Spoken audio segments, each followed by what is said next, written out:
মালয়েশিয়াতে হাইওয়ে রাস্তাতে জোরে গাড়ি চালিয়ে মামলা খাইছি 2023 সাল থেকে শুরু কইরা 2026 সালের ভিতরে 5টা মামলা খাইছি। প্রত্যেকটা মামলা আমাকে 300 রিঙ্গিত করে দিতে হবে।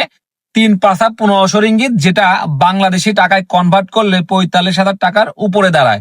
এই টাকাটা যদি আমি পে করি, এই মামলার টাকা যদি আমি পে করি, তাহলে আমি আমার গাড়ির রোড ট্যাক্স পাবো, মানে আমার গাড়ির নামে মামলা হয়েছে। আর যদি এই টাকা আমি পে না করি, রোড ট্যাক্স যদি না পাই, তাহলে গাড়ি যদি আমি রাস্তায় চালাই, তাহলে যদি ট্রাফিক আমাকে ধরে, গাড়ি নিয়ে চলে যাবে। পরে এই মামলার টাকা পে করে রোড ট্যাক্স নিয়ে এসে তারপরে আমি গাড়ি আনতে পারবো। বিশাল একটা হইচই ব্যাপার না?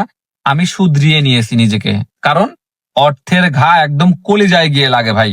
বিশ্বাস করেন, এইরকম আইন যদি বাংলাদেশে থাকতো, বাংলাদেশে যদি হাইওয়ে রাস্তায় ক্যামেরা সেট করা থাকতো, তাহলে বেপরোয়া ভাবে কেউ গাড়ি চালাইতো না। যারা আমরা মালয়েশিয়াতে বসবাস করি, হাইওয়ে রাস্তায় গেলে, রাস্তা ফাঁকা পাইলে রাস্তায় গাড়ি টানি, ভু ভু ভু ভু করে গাড়ি টানি।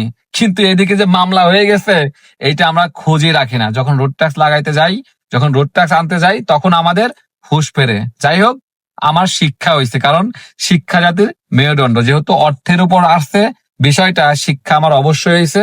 এরকম আর কখনোই গাড়ি জোরে টানা যাবে না, বিকজ এটা বহুত বড় একটা হ্যাসাল। 2023 সাল থেকে 2026 সাল পর্যন্ত মোট জোরে চালানোর জন্য 5টা মামলা খাইছি।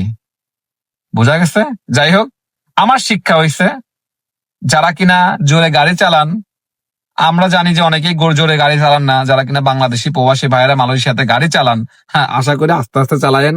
কারণ ওই যে দেখেন না, যখন হাইওয়ে রোডে গাড়ি চালাই, জোরে গাড়ি চালালে ক্যামেরা পুক পুক পুক করে ছবি তুলে নেয়। সো কি আর বলবো, কিচ্ছু বলার নাই।